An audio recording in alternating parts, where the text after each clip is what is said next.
Bonjour à tous, heureuse de vous retrouver sur cette nouvelle vidéo. J'espère que vous vous portez tous bien. Moi, c'est toujours avec grand plaisir que je partage avec vous. J'aimerais vous présenter deux autres outils en travail sur cette trame énergétique qui font toujours partie de la médecine traditionnelle chinoise. Je vous parle de ça tout de suite.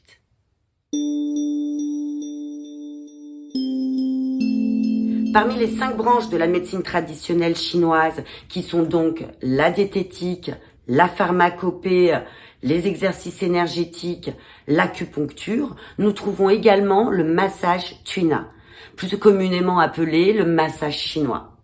Tui signifiant pousser et na saisir, le massage Tuina est un massage thérapeutique issu de pratiques ancestrales d'Extrême-Orient.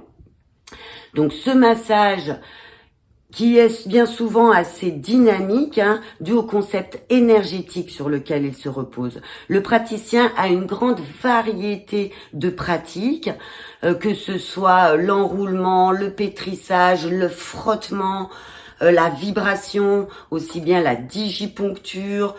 Il peut faire appel à la moxibustion, aux ventouses, et afin de parfaire la technique, il peut préconiser des exercices énergétiques. Cette pratique englobe l'être dans sa globalité et le praticien va utiliser bien souvent ses membres supérieurs afin de travailler. Le patient peut être habillé ou non selon les zones à traiter. C'est une pratique qui va utiliser toutes ces techniques afin de pouvoir harmoniser, fluidifier, renforcer le corps et l'esprit. On reviendra sur cette pratique car c'est mon métier depuis à présent plus de 18 ans et j'en apprends encore aujourd'hui, mais ne vous en faites pas, je vais partager avec vous. En attendant, je peux vous parler aussi d'une pratique toujours en travail sur cette trame énergétique plutôt d'origine japonaise, le shiatsu. Le shiatsu est une technique de massothérapie d'origine japonaise.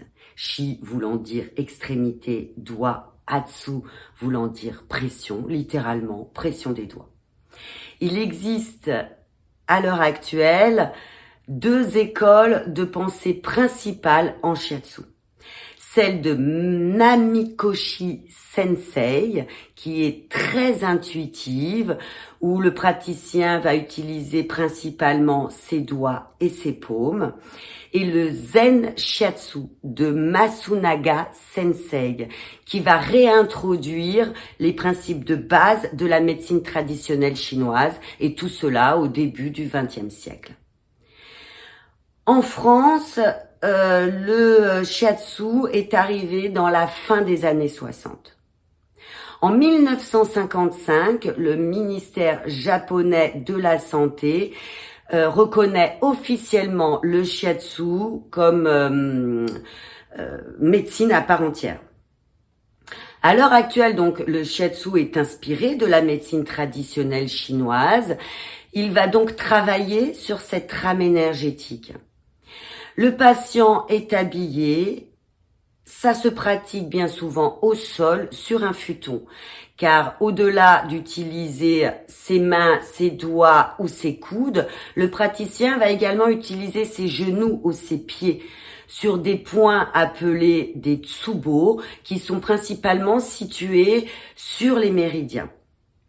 Plusieurs techniques telles que les vibrations, les pétrissages, les rotations des articulations, les étirements vont aussi être pratiqués dans cette technique afin de déverrouiller les blocages et d'activer le système naturel d'auto-guérison.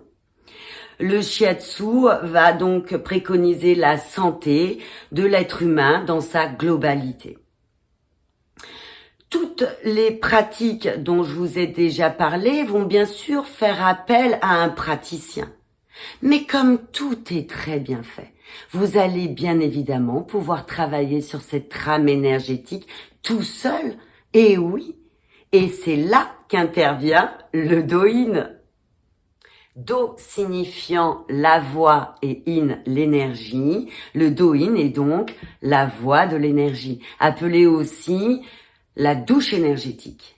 Le Do-In est une pratique d'automassage inspirée du shiatsu et des bases théoriques de la médecine traditionnelle chinoise. Le Do-In est donc un automassage avec des positionnements de main, des pressions que vous allez pouvoir faire avec vos doigts, vos paumes, vos poings. En plus, c'est super parce que vous ressentez vous-même ces pressions, des points qui peuvent être plus ou moins douloureux et donc pouvoir travailler sur la circulation de cette trame énergétique. Le Do-In, en plus, peut se pratiquer partout. Vous restez habillé. L'effet est immédiat, tout le monde peut le faire. Il suffira simplement de vos mains et d'un peu d'attention. Le Do-In, jadis, était pratiqué afin de maintenir la santé physique, mais aussi la sérénité mentale et l'élévation spirituelle. Mais je vois pas pourquoi ce serait pas le cas de nos jours. Mais le Do-In est aussi une voie, donc on va y associer des étirements, des postures, mais aussi la respiration, de la méditation, et puis si en plus on peut y ajouter un peu de diététique, là, ce serait parfait. Donc voilà, je pense qu'on a fait un petit peu le tour de tous ces outils. On travaille sur cette trame énergétique en lien avec la médecine traditionnelle chinoise, car au-delà des principes de la médecine traditionnelle chinoise, il y a bien d'autres pratiques qui agissent sur notre énergie vitale. À mon avis, chaque pratique qu'on va faire en lien avec les muscles, les os, les fascias, dès qu'on va apporter du mouvement, de la méditation, de la visualisation positive, on va pratiquer ou du magnétisme, enfin toutes ces pratiques qui ont été conçues et créées pour notre bien-être vont d'une façon ou d'une autre jouer et travailler sur notre énergie vitale, notre ki, et jouer donc sur cette trame énergétique.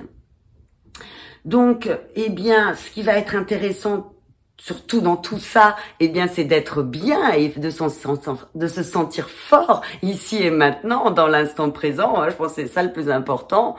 Donc, avant une prochaine vidéo, je vous souhaite de bien vous papouiller. En plus là, à l'entrée de l'hiver, ça va être sympa. Et n'hésitez pas à lâcher des commentaires si vous voulez qu'on voie d'autres techniques, ou si vous avez des choses que vous n'avez pas compris et que vous voulez que je revienne dessus, ce sera avec grand plaisir. Ou tout simplement, si vous avez aimé cette vidéo, à lâcher tout simplement un like. Moi, c'est toujours avec grand plaisir de partager avec vous. Je vous dis à très bientôt. Merci à tous. Ciao, ciao!